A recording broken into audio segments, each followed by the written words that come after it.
Remember, there are many targets left.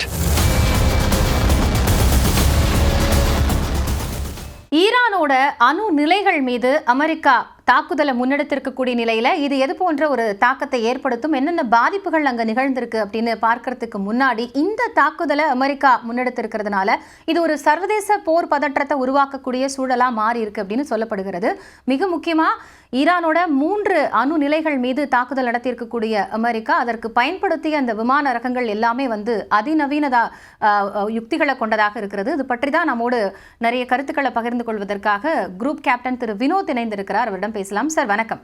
வணக்கம். இப்போ இந்த ஃபெடோ, நட்டான்ஸ், இஸ்பஹான் இந்த 3 இடத்துல நடத்தப்பட்டு இருக்கக்கூடிய தாக்குதல் அப்படிங்கறத அடிப்படையில எப்படி புரிந்து கொள்ளலாம் சார்?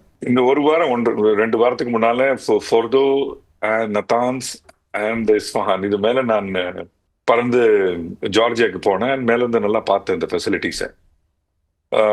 நைட் டைம் இருந்ததுனால ரொம்ப கிளியரா தெரிஞ்சுது. அண்ட் இதுல 3 இம்பார்ட்டன்ட் விஷயம் என்னன்னா, ஃபோட்டோ ஃபெசிலிட்டி இருக்கு இல்லையா, அது 90 மீட்டர்ஸ் டீப்புங்க, அதாவது 180 அடி டீப். ஸோ GBU-57 பாம்பு யூஸ் பண்ணியிருக்காங்க அமெரிக்கன்ஸ். அந்த GBU-57 பாம்புடைய மேக்சிமம் பெனிட்ரேஷன் கேப்பபிலிட்டி ஒரு 90 அடி, 60லிருந்து 90 அடி. இது 180 அடி கீழே. இவ்வளோ கீழே வச்சிருக்க காரணம் என்னன்னா, அந்த GBU-57 பாம்பை வச்சுதான் இவங்க டிசைன் பண்ணியிருக்காங்க. இந்த GBU-57 பாம்புடைய கேப்பபிலிட்டிஸ் இவங்களுக்கு இந்த டோரா போரா கேவ்ஸ்ல இந்த GBU-57 பாம்பு யூஸ் பண்ணியிருந்தாங்க டியூரிங் வார் அகெயின்ஸ்ட் தாலிபான் ஆப்கானிஸ்தான்ல. அங்கிருந்து இந்த கேப்பபிலிட்டிஸை புரிஞ்சுக்கிட்டு அதை வச்சு இந்த போட்டோ ஃபெசிலிட்டியை இவங்க கிரியேட் பண்ணியிருக்காங்க. ட்ரம்ப் இந்த மாதிரி கிளைம் பண்றாரு, நம்ம அப்படி காம்ப்ரிஹென்சிவா டிஸ்ட்ராய் பண்ணிட்டோம். அதெல்லாம் தப்பு. காம்ப்ரிஹென்சிவா டிஸ்ட்ராய் பண்ணியிருக்காங்க, ஆனா only the entry exit points. இந்த போட்டோ ஃபெசிலிட்டிக்கு உள்ள இந்த ப்ரொடியூஸ்ட் புளுட்டோனியம், இந்த நியூக்ளியர் ஃபியூலை வச்சிருக்காங்க. அதுவும் இல்லாம நியூக்ளியர் ஃபியூல்னா நேர்களுக்கு ஒன்று புரியணும் என்னன்னா, நம்ம ஒரு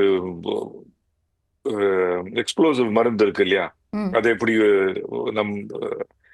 இந்த தீபாவளியில இருந்து நம்ம எடுத்து அது மேல அப்படி தீ வச்சோன்னா அப்படி புஷ்ன்னு முடியும் இல்லை, அதா மாதிரி கிடையாது நியூக்ளியர் ஃபியூல். நியூக்ளியர் ஃபியூலுக்கு you need chain reaction. So chain reaction start பண்றதுக்கு டெக்னாலஜி, கண்ட்ரோல் செயின் ரியாக்ஷன் எப்படி பண்ணணும், அது எப்போ பண்ணணும், அதெல்லாம் இட்ஸ் நாட் ஈஸி. அதோடைய டெக்னாலஜி காரணம் தான் நியூக்ளியர் ஃபியூல் இருக்கிற கண்ட்ரீஸ் எல்லாம் நியூக்ளியர் வெப்பன் பண்ணிருக்கலாம் இல்லையா, அது பண்ண முடியல. ஆப்பிரிக்கால நிறைய இடத்துல நியூக்ளியர் ஃபியூல் இருக்கு, ஆனா அவங்க எல்லாம் நியூக்ளியர் கண்ட்ரி கிடையாது. ஏன்னா அந்த டெக்னாலஜி கிடையாது அவங்க கிட்ட. ஸோ இந்த மீட்டிங் ஃபெசிலிட்டி எல்லாமே இந்த ஃபோர்டோல இருக்கு. அதுவும் இல்லாம நியூக்ளியர் ஃபியூல நீங்க ரா மெட்டீரியல் எப்படி எடுக்கணும், அது எடுக்கிறதுக்கு ஒரு சென்ட்ரிஃபியூஜ் ஃபெசிலிட்டி இருக்கு. அந்த சென்ட்ரிஃபியூஜ் ஃபெசிலிட்டி தான் இருக்கிற இடம் தான் நத்தான்ஸ். அந்த நத்தான்ஸ் ஹிட் பண்ணியிருக்கிறது 3 to 5 வருடங்கள் மினிமம் இவங்களுடைய நியூக்ளியர் கேப்பபிலிட்டியில கொஞ்சம் ஈரான் பின்வாங்கி இருக்கு. அட்டாக் ஆன் இஸ்ஃபஹான்ல மேக்சிமம் மெட்டலர்ஜி, அதுவும் இல்லாம இந்த ஃபியூல் வச்சு நியூக்ளியர் ஃபியூல் கோர், அதுக்கு அதை கவரிங் போடுறது இன்னொரு மெட்டல். அதுக்கு வெளியில இருக்கிற கவரிங் இந்த ஷார்ப்னர்ஸ், அதுக்கும் வெளியில உள்ள கவரிங் தான் லெட். அதாவது அந்த ஹேண்டில் பண்ணும்போது அவங்களுக்கும் இந்த மாதிரி ஃபால் அவுட்னால they should not get nuclear poison, அதனால வெளியில லெட். ஸோ இந்த என்டையர் மெட்டலர்ஜிக்கல் ஃபெசிலிட்டின்னு சொல்றது அது இஸ்ஃபஹான்ல இருக்கு. Isfahan facility Isfahan itself is a very old town. Even ஃபோர்தோவும் கோம்னு ஒரு 3000-4000 இல்ல 5000 வருடங்களாக அந்த இருக்கிற ஒரு டவுன். அது கண்டினியூஸ்லி ஆக்குபைட் டவுன். அது கோம் டவுனுக்கு சவுத்ல இருக்கிற ஃபெசிலிட்டி தான் இந்த ஃபோர்தோ. ஸோ இதெல்லாம் இருக்கிற இடங்கள் எல்லாம் மேக்சிமம் பாப்புலேட்டட் ஏரியா. அந்த ஏரியால தான் இவங்க போய் அடிச்சிருக்காங்க. நம்மளுக்கு எப்படி எஃபெக்ட் ஆகும் அது பெரிய ஒரு கேள்வி. இந்த அடிச்சிருக்கிற இந்த கேஸ் கிளவுட்ல நியூக்ளியர் ஃபியூல் இருந்ததுன்னா வெஸ்டர்லி விண்ட்ஸ் அதாவது விண்ட்ஸ் வெஸ்ட்ல இருந்து வருது இல்லையா, அந்த வெஸ்டர்லி விண்ட்ஸ் இதை பாகிஸ்தான் மேலேயும் இந்தியா மேலேயும் கொண்டு வர வாய்ப்பு உண்டு. ம்ஹும். இது சோ மச் ஸோ, ஒரு எக்ஸாம்பிள் கொடுக்கணும்னா, ஒரு ஐ திங்க் சவுத் ஈஸ்ட் ஏஷியால எங்கேயோ ஒரு வால்கேனோ எரப்ஷன், அந்த வால்கேனோ கிளவுடு உலகத்தையே திரும்பி சுத்தி அந்த வால்கேனோ மேலே வந்தது. ஸோ அந்த மாதிரி இது உலகத்தையே திரும்பி சுத்தி அந்த அந்த ஃபுல் ஏரியா இருக்குல்ல, அந்த latitude and longitude of Natanz, of Fordow effect பண்ண வாய்ப்பு உண்டு. அந்த இடத்துல இப்போ மழை வந்துச்சுன்னு வச்சுக்கோங்க, அந்த ஃபுல்லா நியூக்ளியர் வேஸ்ட் ஒரு 30,000-40,000 இருந்து நம்ம மேல விழுவும் வாய்ப்பு உண்டு. நம்ம மேலேயும் இல்லை, the entire latitude and longitude of Burma, Laos, Cambodia, China, even southern part of Japan, அங்க வரைக்கும் அஃபெக்ட் ஆக வாய்ப்பு உண்டு. இப்போ அங்கதான் நீங்க குறிப்பிட்டதுனால ஒரு கேள்வி சார். இப்போ அது வந்து ஒரு 60 மீட்டர் அளவுக்கு தான் போய் தாக்குதல் நடத்தும். இந்த GP57 வந்து மனதில் வச்சு தான் வந்து அவங்க இந்த இடத்த, இந்த 3 இடத்தையுமே வந்து டிசைன் பண்ணியிருக்காங்க அப்படின்னு சொல்லியிருக்கீங்க. விச் இஸ் ப்ரிசைஸ்லி வந்து அதோட அந்த ஃபீட் அப்படின்னு பார்க்கும்போது ஒரு 200லேருந்து 295 ஆழத்துக்குள்ளே இருக்குது அது அப்படின்னு நம்ம புரிஞ்சுக்கலாம். அதாவது 80 to 90 மீட்டர் அப்படின்னா, அப்போ அந்த அளவுக்கு ஆழத்தில் இருக்கிறதையும் இந்த அதிநவீன இந்த B2 ரக விமானம் அப்படிங்கிறது தாக்கி இருக்குமா, அந்த குண்டு போய் துளைத்து இருக்குமா அப்படிங்கிற ஒரு கேள்வி தான் அடிப்படையில் எழுது. அதுக்காக தான் வந்து அந்த விளக்கத்தையே கேட்குறோம். ஆமாம், GP57 கேப்பபிலிட்டி வந்து ஃபோர்தோ, நான் இந்த பாக்கி ஃபெசிலிட்டியை பற்றி சொல்லலை, ஃபோர்தோ மட்டும் சொல்றேன். ஃபோர்தோ ஃபெசிலிட்டியில வந்து என்ட்ரி எக்ஸிட் பாயிண்ட் மட்டும் தான் ஹிட் பண்ணிருக்க முடியும். ஏன்னா ஃபோர்தோ ஃபெசிலிட்டி ரொம்ப ஆழமாக அவங்க பண்ணியிருக்காங்க. ஸோ ஃபோர்தோல இருக்கிற நியூக்ளியர் ஃபியூல் இருக்கட்டும், இல்ல இந்த செயின் ரியாக்ஷனுக்காக உள்ள ஒரு வாரட் இருக்கட்டும், எதுவுமே அஃபெக்ட் ஆயிருக்க வாய்ப்பு குறைவு. ஒன்னாவது. ரெண்டாவது, என்ன புரிஞ்ச வரைக்கும் ஃபோர்தோ ஃபெசிலிட்டிக்கு ஒரு எமர்ஜென்சி என்ட்ரி எக்ஸிட் பாயிண்ட்டும் இருக்கு. அது எங்க இருக்கு, அது ரொம்ப குறைவான ஆளுங்களுக்கு தான் தெரியும். ஒன்றாவது. ரெண்டாவது வந்து அது அமெரிக்கனுக்கு தெரிஞ்சிருக்க வாய்ப்பு உண்டா, அது ஒரு பெரிய கேள்விக்குறி. அது மேல அட்டாக் பண்ணிருக்காங்களா, அதுவும் ஒரு பெரிய ஒரு கேள்விக்குறி. அது 1-2 நாள்ல நம்மளுக்கு புரிஞ்சுக்கலாம். மூணாவது வெரி இம்பார்ட்டன்ட் வந்து இந்த சென்ட்ரிஃபியூஜ்ல அட்டாக் பண்ணிருக்காங்க இல்லையா, நத்தான்ஸ். அது என்ன பொறுத்த வரைக்கும் அது ஒரு பெரிய ஒரு அச்சீவ்மெண்டா பார்க்க முடியும் ஃபார் அமெரிக்கன்ஸ். ஏன்னா என்ரிச்மெண்ட் வந்து நத்தான்ஸ்ல தான் பண்ணியிருந்தாங்க. என்ரிச்மெண்ட் பண்றது ஒரு சென்ட்ரிஃபியூஜ் லெவல், அதாவது இந்த ரா மெட்டீரியல் கிரவுண்ட்ல இருந்து எடுத்த ரா மெட்டீரியல் வந்து சென்ட்ரிஃபியூஜ்ல போட்டு ஹெவி மெட்டல்ஸ் வந்து இன்னும் யுரேனியம், புளூட்டோனியம் இதெல்லாம் ஹெவி இல்லையா, இந்த சென்ட்ரிஃபியூஜ்ல போட்ட உடனே அது அவுட் சைட்ல போய் அங்க இருந்து கலெக்ட் ஆகும். அங்க இருந்து அந்த சென்ட்ரிஃபியூஜோட ஆர்பிஎம் வந்து ரொம்ப அதிகம். ஸோ நார்மலா பாக்குற சென்ட்ரிஃபியூஜ் மாதிரி கிடையாது. அது ரொம்ப high RPM, high speed, high weight handling capability உள்ள சென்ட்ரிஃபியூஜ் தான். அந்த centrifuge itself is technology. அவங்க ஈரான் கிட்ட கிடையாது. நாட் மெனி பீப்புள் நோ, நிறைய நேருக்கு தெரியாது. இந்த சென்ட்ரிஃபியூஜ் கொடுத்தது வந்து Germany and Russia. So Germany and Russia கொடுத்த சென்ட்ரிஃபியூஜ் தான் இவங்க யூஸ் பண்றாங்க. இன்ஃபேக்ட் பாகிஸ்தானுக்கு சென்ட்ரிஃபியூஜ் கொடுத்தது பிரான்ஸ். இதை பத்திலாம் நம்மளாம் ஓப்பன்லி பேச மாட்டேன்றோம். ஏன்னா இவங்களை வந்து இந்த மாதிரி கேப்பபிள் ஆக்குனதே வெஸ்ட் தான். ஓகே. ஸோ நீங்க வந்து ஸோ அவங்களெல்லாம் ரெஸ்பான்சிபிளா ஏன் பார்க்க மாட்டேன்றீங்க, ஒன்னாவது. ரெண்டாவது, நீங்க வந்து ஒரு இஸ்லாமிக் கண்ட்ரிக்கு பாம்பு வரக்கூடாதுன்னு பாக்குறீங்க, அதனாலதான் ஈரான் அடிக்கிறீங்கன்னா பாகிஸ்தான்கிட்டயும் இருக்கு. அந்த சமயத்துல ஏன் அடிக்கல? அண்ட் பாகிஸ்தானுடைய ஒரு பெரிய ஒரு செனட்டர் ஒரு போன வாரம் வந்து பேசினாரு, நம்ம கிட்ட நியூக்ளியர் ஃபெசிலிட்டி இருக்கு, நம்ம கிட்ட நியூக்ளியர் டெக்னாலஜிக்கு, நம்ம அதை வித்து காசு வாங்கலாம் அப்படின்னு. பாகிஸ்தான் தான் நார்த் கொரியாவுக்கும் இந்த நியூக்ளியர் கேப்பபிலிட்டி கொடுத்துருக்கு. அதையும் நம்ம வந்து இன்டர்செப்ட் பண்ணோம். India we intercepted it. North கொரியாவுக்கு சென்ட்ரிஃபியூஜும் எல்லாம் வித்துட்டு இருந்தாங்க அந்த சமயத்துல. அவங்கள ஏன் why are you not holding them responsible? So இதெல்லாம் பெரிய பெரிய கேள்விங்க. அந்த கேள்விக்குறிகளுக்கு ஆன்சர்ஸ் வந்து நேரடியா கொடுக்க முடியாது. ஏன்னா பாகிஸ்தான் இட் செல்ஃப் வந்து ஒரு ஸ்ட்ராட்டஜிக் லொகேஷன்ல இருக்கு. சென்ட்ரல் ஏஷியன் ரீஜனுக்கு ஒரு கேட்வேயாவும் இருக்கு. தாலிபான் நாளைக்கு தாலிபான் இவங்க மேல அட்டாக் பண்ணா, தாலிபானை அட்டாக் பண்றதுக்கு பாகிஸ்தான் பேசஸ் வேணும். அதுவும் இல்லாம இந்தியாவுக்கு கவுண்டர் பேலன்ஸ் பண்ணும். இந்தியா இஸ் க்ரோயிங் இல்லையா, நம்ம இன்னும் ஒரு 2-3 வருஷத்துல தேர்ட் லார்ஜஸ்ட் எக்கானமியா மாற போறோம். இந்தியாவை எப்படி கவுண்டர் பேலன்ஸ் பண்றது? அந்த இதெல்லாம் வச்சுதான் இவங்க வந்து பாகிஸ்தானுக்கு அதே யார்ட் ஸ்டிக்ல ஈரான் எப்படி பாக்குறாங்களோ அந்த யார்ட் ஸ்டிக்ல பாகிஸ்தானை பார்க்க மாட்டேன்றாங்க. ஸோ இதெல்லாம் ஒரு வெஸ்டர்ன் தாட் ப்ராசஸ். ஸோ இந்த 3 இடமுமே வந்து அடிப்படையில் யுரேனியம் செறிவூட்டக்கூடிய ஒரு மையம் அப்படின்னு பார்க்கப்படுது. அதாவது இது வரைக்கும் ஈரான் வந்து 60% வந்து அச்சீவ் பண்ணியிருக்காங்க. 90% அப்படிங்கிறது தான் ஆபத்து அப்படின்னு சொல்லப்படுது. இப்போ பேசிக்காக நீங்கள் சொன்னதுலேருந்து தான் இப்போது யுஎஸ் டீம் அது வந்து இருக்குது, இந்த பக்கம் இஸ்ரேல் டீம் இருக்குது. ஏன் ஈரானோட அந்த நியூக்ளியர் ஃபெசிலிட்டிஸை வந்து காலி பண்ணணும்னு நினைக்கிறாங்க? 2 ரீசன் அதுங்க. ஒன்றாவது வந்து ஈரானுடைய ஒரே ஒரு முக்கியமான ஒரு கோல் என்னன்னா, Iran wants to finish off Israel. அவங்களுடைய ஒரு சிங்குலர் கோல் அதுதான். அவங்க வந்து நியூக்ளியர் வெப்பன் கிரிட்டிக்கல் ஆனா அன்னைக்கே அவங்க வந்து இஸ்ரேல் மேல அடிச்சுவாங்க, இந்த நியூக்ளியர் வெப்பன் அடிச்சுவாங்க. ஸோ அதுல ஒரு டவுட் கிடையாது. ஏன்னா அதோடைய ஸ்டேட்டட் கோல் அவங்களுடைய ஒரு செனட்டரே வந்து சொல்லியிருக்காரு, என்னைக்கு நாங்க நியூக்ளியர் வெப்பன் ஆனோமோ அன்னைக்கே நாங்க வந்து இஸ்ரேல தீர்த்துருவோம் அப்படின்னு. நாங்க இஸ்ரேல ஏன் தீர்த்துருவோம்? ஏன்னா அவங்க புக்ல எழுதியிருக்காங்க அந்த மாதிரி இஸ்ரேல முடிக்கணும் அப்படின்னு. It is written in the book. நீங்க வந்து பாகிஸ்தான் பாஸ்போர்ட் வேணும்னா இந்த டிஜிட்டல்ல காமிக்கலாம். பாகிஸ்தான் பாஸ்போர்ட்ல வந்து என்ன எழுதியிருக்குன்னா, applicable to all countries except Israel அப்படின்னு.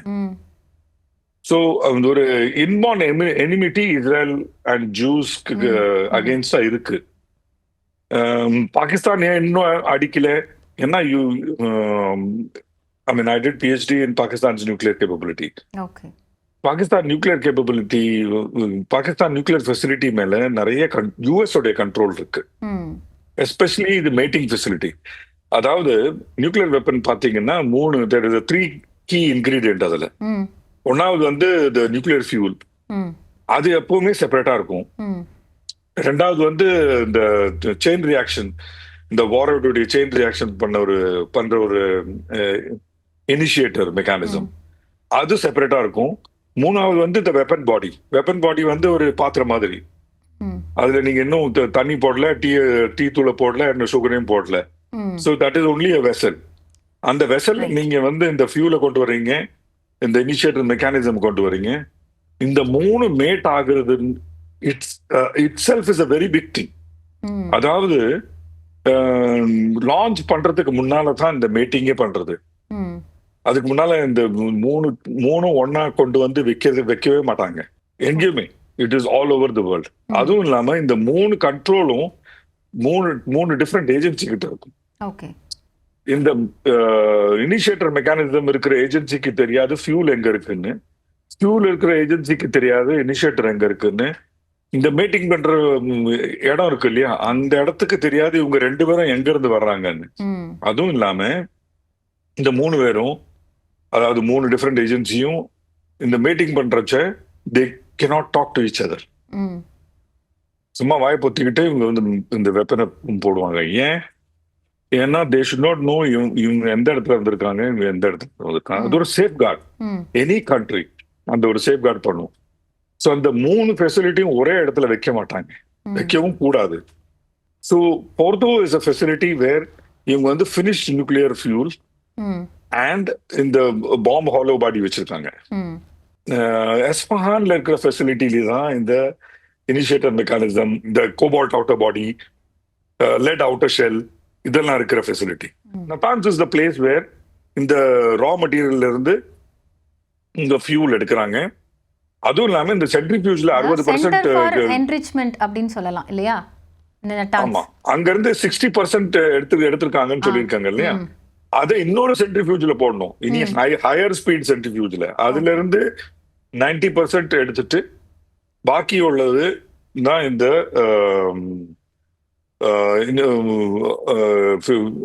எலக்ட்ரிசிட்டி ஜெனரேஷன் அதுக்கெல்லாம் யூஸ் பண்றது. ஸோ அதுக்கெல்லாம் யூ டோன்ட் நீட் இவ்வளோ high grade uranium plutonium. High grade uranium plutonium உங்களுக்கு வெப்பன் கிரேடுக்குள்ள தான் வேணும். ஃபியூல் யூஸ் பண்றதுக்கு ஹை கிரேட் வேணாம். ஏன்னா அதுல நீங்க என்ன ஜெனரேட் பண்றீங்க? ஸ்டீம். இந்த நியூக்ளியர் ஃபெசிலிட்டி, ஃபியூல் ஃபெசிலிட்டி இருக்கு கல்பாக்கம் வகர, அதுல வந்து நீங்க என்ன ஜென்ரேட் பண்றீங்க? நியூக்ளியர் ஃபியூலை யூஸ் பண்ணி ஸ்டீம் ஜென்ரேட் பண்றீங்க. அந்த ஸ்டீமை வச்சு தான் நீங்க ஜென்ரேட்டர் ஓட்டுறீங்க. அந்த ஜென்ரேட்டர் தான் எலக்ட்ரிசிட்டி ப்ரொடியூஸ் ஆகுறது.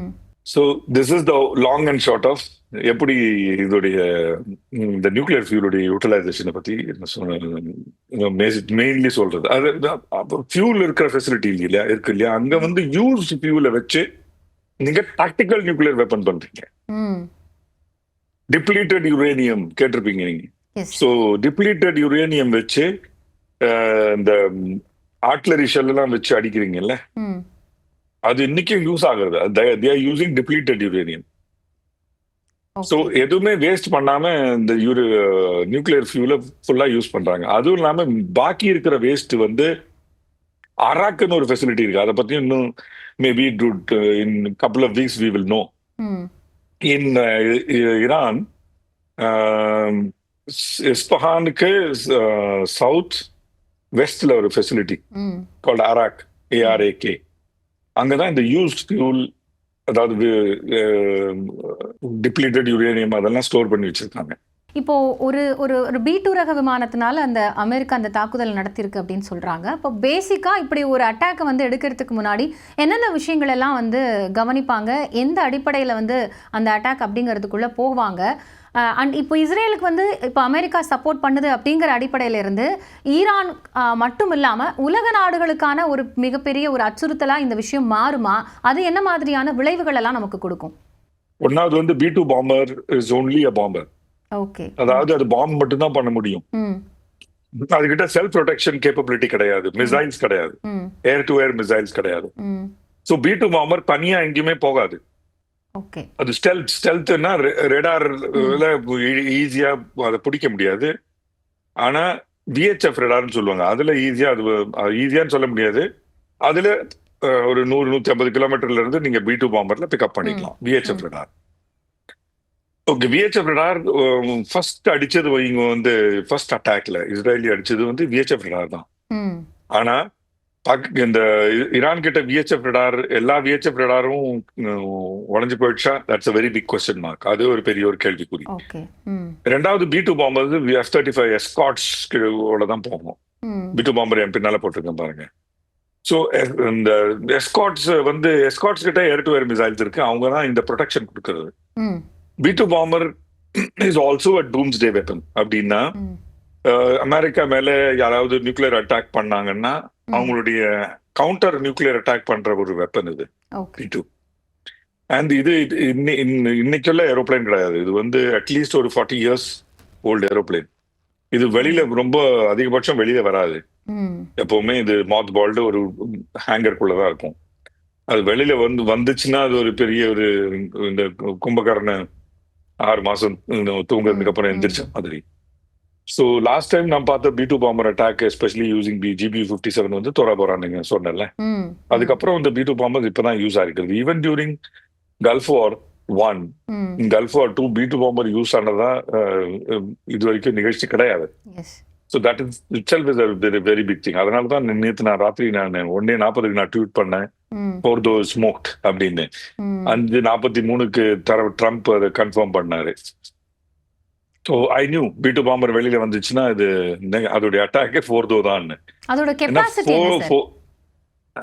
B2 பாம்பர் தான் இந்த GB-57 கொண்டு போக முடியுங்க. GB-57 வந்து யூ கான்ட் இமேஜின் 13.5 டன் பாம்பு. அது 13.5 tons, 33,000 pound பாம்பு. அது சின்ன பாம்பு கிடையாது. 13.5 டன் TNT பாத்துக்கோங்க. It's like a mini nuclear பாம்பு. அதை வச்சு அவங்க அடிச்சிருக்காங்க. ஸோ அந்த என்ட்ரி எக்ஸிட் முழுசா உடஞ்சிருக்கும். அதை இன்னும் ட்ரில் பண்ணி உள்ள போகணும்னா, ஃபோர்தோ ஃபெசிலிட்டிக்கு உள்ள போகணும்னா ஒரு 2-3 மாசம் மினிமம் ஆகும். அது எப்ப தொடங்குவாங்க அதோடைய ரிப்பேர், அதுவும் ஒரு பெரிய ஒரு கேள்விக்குறி. இந்த வார் எப்ப முடியும், இதுவும் ஒரு பெரிய ஒரு கேள்விக்குறி. அதுவும் இல்லாம IAEA இன்ஸ்பெக்டர்ஸ் இப்போ போகணும். ஏன்னா இவங்க பீஸ் டாக்குன்னு சொன்னாங்கன்னு வச்சுக்கோங்க. Trump is asking for peace இல்லையா? ஸோ இந்த மாதிரி பீஸ் டாக்குன்னு சொன்ன உடனே second thing what they will say is IAEA inspectors போய் இன்ஸ்பெக்ட் பண்ணுவாங்க as part of peace initiative. ஆனா IAEA வந்து IAEA ஒரு பெரிய பிளாக் ஹோல். ம்ஹும். ஐஏஏ கிட்ட இருந்து தான் இந்த இன்ஃபர்மேஷனே, நியூக்ளியருடைய இன்ஃபர்மேஷனே யுஎஸ்க்கு கிடைச்சிருக்கு. ஓகே. ஏன்னா ஐஏஏ ஹெட் குவார்டர்ஸே யுனைடெட் ஸ்டேட்ஸ்ல தானே இருக்கு. ம், ம். ஐஏஏ ஃபண்டிங்கே யுனைடெட் ஸ்டேட்ஸ் தானே. ஸோ ஐஏஏக்கு இன்ஃபர்மேஷன் கிடைச்ச உடனே யுஎஸ்க்கு கிடைச்ச மாதிரி இது. Right. ஸோ இஸ்ராயல் கிட்டயும் நியூக்ளியர் ஃபெசிலிட்டி இருக்கு. இது வரைக்கும் ஒரு ஐஏஏ இன்ஸ்பெக்டரும் நியூக்ளியர் ஃபெசிலிட்டியில போனது கிடையாது. ம், இஸ்ரேலி நியூக்ளியர் ஃபெசிலிட்டியில இது வரைக்கும் ஐஏஏ காலே வச்சதில்லை. ம். ஏன்னா இஸ்ரேலுக்கு நல்லாவே தெரியும், இந்த ஐஏஏ கிட்ட நம்ம இன்ஃபர்மேஷன் போச்சுன்னா அடுத்த நாளே இது உலகத்துக்கே தெரிஞ்சு போயிடும். யாரு சயின்டிஸ்ட், எவ்வளவு வெப்பன், ம். எங்க வெப்பன் இருக்கு எல்லாமே. ஸோ ஒரு நாட்டோட ரிசோர்ஸஸை வந்து அடிப்படையில் வந்து அழிச்சாதான் அந்த நாடை வந்து ஒன்று அடிப்பணிய வைக்க முடியும், இல்லை கைப்பற்ற முடியும் அப்படிங்கிறது தான் நம்ம இது வரைக்கும் பார்த்துருக்கிறது. ஸோ அந்த பேசிஸ்லேருந்து மட்டும்தான் இதை பண்ணுறாங்க அப்படின்னு புரிஞ்சுக்கலாமா? இல்லை இந்த இந்த இந்த இந்த விஷயம் ஆரம்பித்ததுலேருந்து கிட்டத்தட்ட 9 நாட்களாக இந்த போர் அப்படிங்கிறது நடக்குது. இதனால் வந்து மீண்டும் ஒரு 3ஆம் உலக போரை நோக்கி நகரக்கூடிய ஒரு சூழல் இருக்குங்கிற யூகம்லாம் சொல்லப்பட்டது. அதெல்லாம் நம்ம அப்படி எடுத்துக்கணுமா? ரொம்ப நல்ல கேள்விங்க. இந்த நார்த் கொரியா கிட்டயும் நியூக்ளியர் இருக்குன்னு சொல்றாங்க இல்லையா? ஏன் நார்த் கொரியாவை அட்டாக் பண்ண மாட்டேன்றாங்க? ம், ஏன்னா நான் என்னுடைய ஸ்டடி வரைக்கும் North Korea is already gone critical.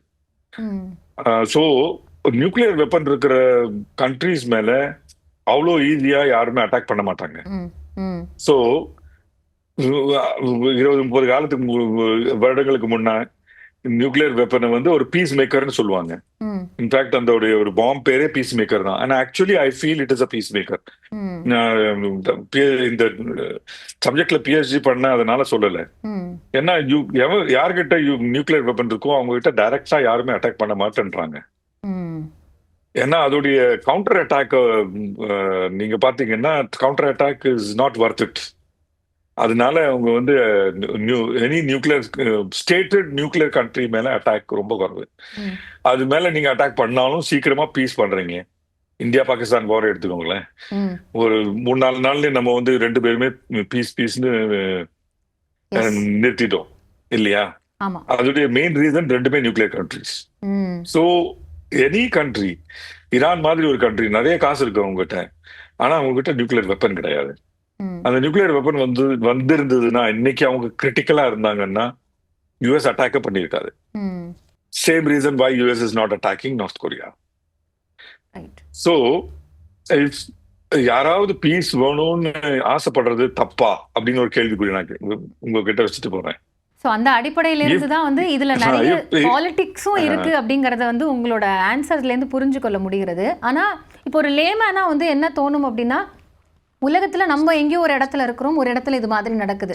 அப்ப நம்ம இருக்கக்கூடிய பகுதிக்கு இதனால என்ன பாதிப்பு வரும் அப்படின்னு அடிப்படையில ஒரு கேள்வி வரும்ல. அப்படி இருந்தா நமக்கு அது என்ன மாதிரியான பாதிப்பா இருக்கும் இந்தியாவுக்கு? அதான் நான் கொஞ்ச நேரம் முன்ன சொன்னேன்ல, இதோடைய ஃபாலோ அவுட் இருக்கு இல்லையா? ம், அதாவது இந்த நியூக்ளியர் ஃபெசிலிட்டியில இப்போ ட்ரம்ப் பண்ணிருக்க அட்டாக்கோடைய ஃபாலோ அவுட்டே ஒரு பெரிய ஃபாலோ அவுட்டா இருக்க வாய்ப்பு உண்டு. ம், ஐஏஏ என்ன சொல்லியிருக்காங்க, இந்த நியூக்ளியர் லீக்ல இன்கிரிமெண்ட் இல்லைன்னு தான் சொல்லியிருக்காங்க. ம், ம், ஐஏஏ சொன்னது நியூக்ளியர் லீக் இல்லைன்னு சொல்லல. நீங்க வந்து you have to read that between the lines. ம், ம். ஒழுங்கா பாத்தீங்க படிச்சீங்கன்னா உங்களுக்கு புரியும். அதுவும் இல்லாம இந்த விண்ட் பேட்டர்ன் வந்து வெஸ்ட்ல இருந்து ஈஸ்டுக்கு போற பேட்டர்ன், ம், அதுல அஃபெக்ட் ஆகுறது இந்த so called third world countries, Pakistan, India, ம். லாவோஸ், கம்போடியா, அந்த மாதிரி கண்ட்ரிஸ் தான் அஃபெக்ட் ஆகுறது. ம், அமெரிக்காவுக்கு அஃபெக்டே கிடையாது. இதே ஈரான் அமெரிக்காவோட ஈஸ்ட்ல இருந்துச்சுன்னா அமெரிக்கா அட்டாக் பண்ணிருக்குமா? இருக்காது. ஏன்னா இந்த அட்டாக் பண்ணதுல இந்த டஸ்ட் கிளவுட் இருக்கு இல்லையா, அந்த டஸ்ட் கிளவுட்ல நியூக்ளியர் ஃபியூல் இல்ல இந்த நியூக்ளியர் கண்டாமினேஷன் ஆன கிளவுட் வந்து நிறைய பேருக்கு பாதிப்பு கொடுக்கும். ம், இதுல there is no two ways about it. இந்த சேனல்ல நம்ம இன்னைக்கு பேசுறோம்ல, ம். மார்க் மை வேர்ட்ஸ், இதை வந்து எழுதி வச்சுக்கோங்க. இத பத்தி ஒரு அட்லீஸ்ட் ஒரு 1 month டவுன் த ரோட் நம்ம மெயின் சேனல்ஸ் எல்லாமே இதை பத்தி பேசும். ஓகே. இந்த கண்டாமினேட்டட் கிளவுட் உடைய ஃபாலோ அவுட் ம், பாகிஸ்தான், இந்தியாவுக்கு எப்படி எஃபெக்ட் பண்ணும் அப்படின்னு ம், நம்மளுக்கு பெரிய ஒரு எஃபெக்ட் இது. ஏன்னா விண்ட்ஸ் ஆர் வெஸ்டர்லி, விண்டர்ஸ் வரப்போகுது. விண்டர்ஸ் வந்துச்சுன்னா விண்ட்ஸ் வந்து 240 கிலோமீட்டர் பர் அவர் விண்ட்ஸ் அங்கிருந்து வரும், ம். வெஸ்ட்ல இருந்து ஈஸ்டுக்கு வரும். டெல்லி, நார்த் ஆஃப் டெல்லி, காஷ்மீர் அந்த ஏரியால நிறைய எஃபெக்ட் ஆக வாய்ப்பு ரொம்ப அதிகம். அப்போ இதுல இந்தியா தலையிட்டு இதுல ஒரு பேச்சுவார்த்தைக்கோ இல்ல இந்தியா தரப்போட கருத்தை சொல்றதுக்கான ஒரு சூழல்ங்கிறது இந்த ஒரு அட்டாக் அப்புறம் உருவாகி இருக்கா? நீங்க சொன்ன மாதிரி அந்த 100%. கண்டாமினேட்டட் கிளவுட் வந்து நம்மள அஃபெக்ட் பண்ணக்கூடிய பட்சத்துல. 100%. இன்ஃபேக்ட் அது இப்போ ஒரு ஜஸ்ட் நவ் நான் ஒரு ஆர்டிக்கல் எழுதியிருக்கேன் பத்தி ம், ம், in your sister channel CNN news 18. அது பப்ளிஷ் ஆக போறது, படிங்க அதை பத்தி. ம், ஏன்னா இது ஒரு பெரிய ஒரு இது பெரிய ஒரு ஆபத்தான சூழ்நிலை இந்தியாவுக்கு ஒரு ஆயிருக்கு. நம்ம இன்னைக்கு இன்டர்வென்ட் பண்ணி தான் ஆகணும். இந்தியா இதுல We are the தலையிட்டு largest democracy. அதனுடைய நம்ம கருத்தை சொல்ல பண்ணலன்னு வேண்டிய ஒரு சூழல் ஏற்பட்டிருக்குன்னு சொல்றீங்க. ஏற்பட்டிருக்கு. 100% ஏற்பட்டிருக்கு. அதே மாதிரி இப்போ இந்த விவகாரத்து அடிப்படையில் என்ன சொல்றாங்கன்னா, அந்த க்ரூட் ஆயில் கச்சா எண்ணெயினுடைய அந்த சப்ளை அதில் வந்து ஒரு பெரிய அந்த அந்த செயின் ஆஃப் சப்ளைலே பாதிப்பு இருக்குன்னு சொல்றாங்க. எஸ்பெஷலி இந்த ஹார்மோஸ் ஸ்ட்ரெயிட் லைன் அந்த இடத்துல வந்து ஒரு 20% ஆஃப் ஈல்டு இருந்தாலுமே அது எந்த மாதிரியான பாதிப்பு கொடுக்கும் அப்படின்னு நம்ம புரிஞ்சுக்கலாம் இப்போ இருக்கக்கூடிய சுச்சுவேஷனை பொறுத்து. நிறைய பேருக்கு தெரியாது. இன்னும் இந்தியாவுடைய மேக்சிமம் எக்ஸ்போர்ட் என்னன்னு கேட்டீங்கன்னா, நம்மளுடைய மேக்சிமம் எக்ஸ்போர்ட் ஆயில் தெரியுமா உங்களுக்கு? நம்ம நேயர்களுக்கு தெரியாது. இந்தியாவுடைய மேக்சிமம் எக்ஸ்போர்ட் வந்து ஆயில். நம்ம ஆயில் ப்ரொடியூசிங் நேஷனே கிடையாது. எப்படி நம்ம எக்ஸ்போர்ட் பண்றோம்? ஏன்னா நம்ம க்ரூட் ஆயில் வாங்கிட்டு வருவோம், அதை வந்து ப்ராசஸ் பண்ணி பெட்ரோல், டீசல், கேஸ்டர் அந்த மாதிரி நிறைய ப்ராடக்ட் பண்ணி வெளிநாட்டுக்கு எக்ஸ்போர்ட் பண்றோம். ஆஸ்திரேலியா நம்ம தான் இது வந்து ப்ராசஸ் பண்ணி எக்ஸ்போர்ட் பண்றோம். மேக்சிமம் ப்ராசஸிங் வந்து இந்த ஜாம்நகர் அந்த ஏரியால தான் நடக்குது. So India is not only a consumer of oil. நம்ம வெறும் கன்சியூமரே கிடையாது, நம்ம வந்து எக்ஸ்போர்ட்டரும். அதனால நம்ம கிட்ட நிறைய ஸ்ட்ராட்டஜிக் ரிசர்வ் இருக்கு. இப்போ இந்த க்ரூட் ஆயில் வரலன்னு வச்சுக்கோங்க, ஸோ நம்ம எக்ஸ்போர்ட் பண்றது வந்து நம்மளுடைய ஸ்ட்ராட்டஜிக் ரிசர்வ்க்கு மேல உள்ள அந்த எக்ஸ்ட்ரா ப்ரொடக்ஷன் இருக்கு இல்லையா, அதுதான் நம்ம எக்ஸ்போர்ட் பண்றோம். அந்த எக்ஸ்ட்ரா ப்ரொடக்ஷன் இல்லைன்னா நம்ம எக்ஸ்போர்ட் பண்ண மாட்டோம். ஒன்னாவது. ரெண்டாவது வந்து க்ரூட் ஆயில் வந்து நம்ம அட்லீஸ்ட் ஒரு 3 மாசம் 4 மாசத்துக்குள்ள க்ரூட் ஆயில் வந்து நம்ம சேவ் பண்ணி வச்சிருக்கோம். ஸோ இமீடியட் எஃபெக்ட் இந்தியா மேல ஒரு 2-3 மாசம் 4 மாசத்துக்கு வராது. அதுக்கு மேல போன அண்ட் ஈரான்ல இருந்து க்ரூட் ஆயில் மேக்சிமம் வாங்குறது நம்ம தான். We are very big consumer or customer for Iran. Chabahar போர்ட்ல நம்மளுடைய இடமும் இருக்கு. We have our own place in Chabahar port. So Iran ஒரு good friend for India in energy. அதுவும் இல்லாம இந்த பாகிஸ்தான் நடவடிக்கையில ஈரான் வந்து பாகிஸ்தானுக்கு ஹெல்ப் பண்ணல, துருக்கியே தான் பண்ணுச்சு, ஈரான் பண்ணல. ஏன்னா நம்ம access to central Asian region வந்து ஈரான் தான் கொடுத்துருக்காங்க. நம்மளுடைய ஸ்டூடெண்ட்ஸை எக்ஸ்ட்ராக்ட் பண்றதுக்கும் இந்த வார்க்கு இடையிலேயே அவங்க வந்து பெர்மிஷன் கொடுத்தாங்க எங்களுக்கு. Sri Lanka and Nepal and Indians அங்கிருந்து நம்ம அவங்க குழந்தைகள் அங்கிருந்து கொண்டு வந்துட்டோம். ஸோ நம்ம ரிலேஷன்ஷிப் ஈரான் கூட ரொம்ப நல்லது. அதுக்கு ரீசனே நம்ம தான் பெரிய ஒரு crude oil consumer and customer. And நம்ம கிட்ட ஸ்ட்ராட்டஜிக் ரிசர்வ் நான் சொன்ன மாதிரி ஒரு மாசம் 2 மாசத்துக்குள்ள ஸ்ட்ராட்டஜிக் ரிசர்வ் இருக்கு. அதனால அடுத்த 1-2 மாசத்துக்கு பெட்ரோல் பிரைசஸ் மேல போகாதுன்னு தான் என்னுடைய அபிப்பிராயம். அதுக்கு மேல சண்டை இந்த வார் எக்ஸ்டெண்ட் ஆச்சுன்னா 100% எஃபெக்ட் ஆகும். ஆனா சிங்குலரா நம்ம ஈரான்ல இருந்து வாங்கலையே. மேக்சிமம் பிகெஸ்ட் கஸ்டமர் இந்த ரீஜன்ல ரஷ்யாவுடைய கஸ்டமர் யாருன்னா இந்தியா தான். சோ நம்ம அங்கிருந்தும் சிஎன்ஜி அண்ட் க்ரூட் ஆயில் வரும். சோ ஆப்பிரிக்கால இருந்து நிறைய நம்மளுடைய இம்போர்ட் இருக்கு. உடனடியா இல்லைனாலும் ஒரு வரக்கூடிய காலத்துல ஒரு குறைந்தது 2-3 மாத காலங்கள்ல இது வந்து ஒரு பெரிய பாதிப்பு இந்தியாவுக்கு கொடுக்கலாம் அப்படிங்கறதையும் பெரிய பாதிப்புன்னு சொல்ல முடியாது. ஒரு 10-20 ரூபாய் மேல போக வாய்ப்பு உண்டு. ஓகே. ஸோ இப்போ ஒரு சர்வதேச போர் நெருக்கடியோ இல்லை போர் சூழலோ உருவாகுது அப்படின்னா அந்த நேரத்தில் என்னென்ன மாதிரியான விஷயங்களை எல்லா நாடும் எதிர்கொள்ள வேண்டிய ஒரு சூழல் வரும்? இது அந்த மாதிரி ஒரு நிலையை நோக்கி போகாமல் அமைதிக்கான ஒரு பேச்சுவார்த்தை நடத்தப்பட்டு இந்த போர் நிறுத்துறதுக்கான சூழல் இருக்குன்னா அது யார் கையில் இருக்குன்னு புரிஞ்சுக்கலாம்? யார் கையிலும் இல்லை. இந்த யுனைடெட் நேஷன் சொல்றதே ஒரு யுனைடெட் ஸ்டேட்ஸ் உடைய ஒரு பப்பட் மாதிரிங்க. நம்ம வந்து எல்லாத்துக்கும் நம்ம democracy for the people by the people சொல்றோம் இல்லையா. யுனைடெட் நேஷன்ல அது கிடையாது. யுனைடெட் நேஷன்ல there are haves and have nots. அதாவது வீட்டோ இருக்கிற கண்ட்ரி இருக்கு, வீட்டோ இல்லாத கண்ட்ரி இருக்கு. சோ யுனைடெட் நேஷன்லயே நீங்க பாத்தீங்கன்னா ஒரு ஹைரார்கி மாதிரி போட்டிருக்காங்க. No country is equal in United Nations. அதை புரிஞ்சுக்கணும் நல்லாவே. விட்டோ இருக்கிற கண்ட்ரி வந்து விட்டோ இல்லாத கண்ட்ரியோட மேல இருக்கிற கண்ட்ரி. அதாவது ஒரு 100 கண்ட்ரி, விட்டோ இல்லாத 100 கண்ட்ரி ஏதாவது ஒரு இது வச்சோம்னு வச்சுக்கோங்க, ஒரு ப்ரொபோசல் வச்சோம், இது வந்து வார் நிறுத்தணும் அப்படின்னு. விட்டோ உள்ள கண்ட்ரி இல்ல போங்கடா அப்படின்னு சொன்னா ஒன்றும் செய்ய முடியாது. You can not do anything. So United Nations வந்து ஒரு haves and have nots club. இந்த கிளப்ல வந்து இந்தியர்களுக்கும் நாய்களுக்கும் இடம் இல்லை அப்படின்னு சொல்லி ஒரு போர்டு போட்டிருந்தாங்க இல்லையா, அந்த மாதிரி ஒரு போர்டு மாதிரி ஒரு இடம் அது. ஸோ வீட்டோ உள்ள ஆளுங்க மேல உட்காருவாங்க. You must go and see the United Nations how it functions, எப்படி ஃபங்க்ஷன் ஆகுறதுன்னு. ஜெனரல் செக்ரட்டரி அதுக்குள்ள, அது கீழே வந்து கண்ட்ரிஸ் வித் வீட்டோ பவர், அது கீழே தான் வீட்டோ இல்லாத கண்ட்ரிகள்.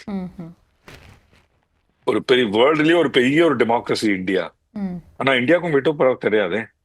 ஸோ யுனைடெட் நேஷன்ல இருந்து இதை எக்ஸ்பெக்ட் பண்றது ஒரு பெரிய ஒரு தப்பு. ஏன்னா யுனைடெட் நேஷன்ஸ் யுனைடெட் ஸ்டேட்ஸ் என்ன சொல்லுதோ அதுதான் செய்யும்.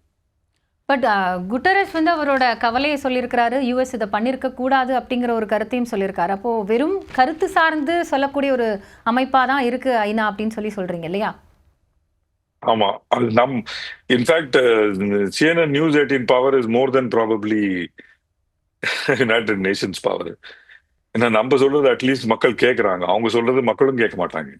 ஓகே, இப்போ இந்த போர் வந்து நிறுத்தப்பட்டது அப்படின்னா இதுக்குள்ளான அந்த கான்சிக்வன்சஸ் இருக்காது. இப்போ அடுத்தடுத்த கான்சிக்வன்சஸாக நம்ம என்ன எதிர்பார்க்கலாம் இனிமே? ஏன்னா அமெரிக்காவோட தலையீடு வந்துருச்சு, இஸ்ரேல் தீவிரமா இருக்கு, ஈரானும் தீவிரமா இருக்கு. இப்படி இருக்கும்போது என்ன? ரொம்ப நல்ல கேள்வி, அது ரொம்ப நல்ல கேள்வி. கொய்மனி என்ன பண்ண போறாரோ இன்னைக்கு ராத்திரி, அது மேலதாங்க எல்லாம். அவர் பீஸ் டாக்குக்கு போனாருன்னா it will be a different thing tomorrow. பீஸுக்கு போலன்னா அது வந்து, பீஸுக்கு போனாலும்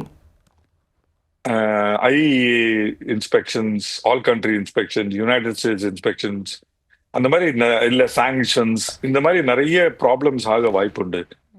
ஸோ அது ஒரு டபுள் எட்ஜட் ஸ்வோர்ட். அது அவருக்கு இன்னைக்கு பீஸுக்கு போனார்னா நாளைக்கு அது வந்து பீஸா இருக்காம பீஸா போயிடும். கண்ட்ரியே பீஸ் ஆக்கிடுவாங்க. இன்னைக்கு பீஸ் போலன்னா கண்ட்ரி ஆஸ் இட் இஸ் சீக்கிரமா பீஸா போயிடும். இது வந்து எப்படி பண்ணாலும் இது ஒரு not a good situation today it is for Iran தான் என்னுடைய அபிப்பிராயம். இதுல இருந்து எப்படி அவங்க வந்து எக்ஸ்ட்ரிகேட் பண்ண போறாங்கன்னு அது ஒரு பெரிய கொஸ்டின் மார்க். ஒன்னாவது. ரெண்டாவது வந்து ஈரான் ஒரு டாப் டவுன் கண்ட்ரி, அதாவது சுப்ரீம் லீடர் தான் அங்க கடவுளுடைய அடுத்த ஒரு பிரதிபிம்பமா பாக்குறாங்க. அவ்வளவு அதிகாரம் இருக்கு. அது அதிகாரமும் இருக்கு, அவர் சொன்னதுதான் ஃபைனல் வேர்ட். ஸோ அந்த மாதிரி டாப் டவுன் கண்ட்ரில வந்து தாட் ப்ராசஸ் வந்து ஒரு ஆளுடைய தாட் ப்ராசஸ்.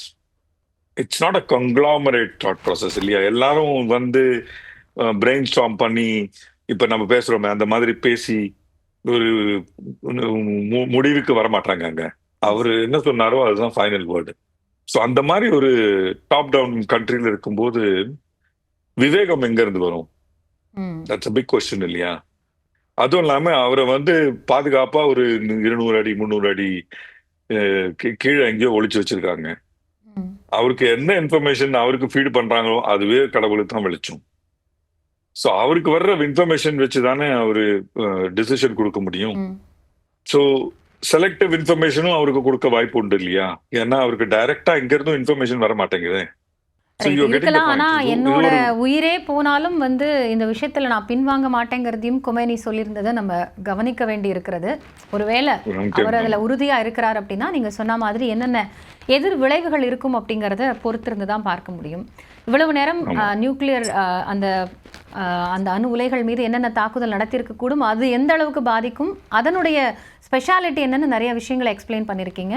நன்றி சார், இணைப்பில் வந்து உங்களோட கருத்துக்களை பகிர்ந்தமைக்காக. நன்றி, வணக்கம். மீண்டும் ஒரு நிகழ்ச்சியில் சந்திக்கலாம். இணைந்திருங்கள். இது நியூஸ் 18 தமிழ்நாடு.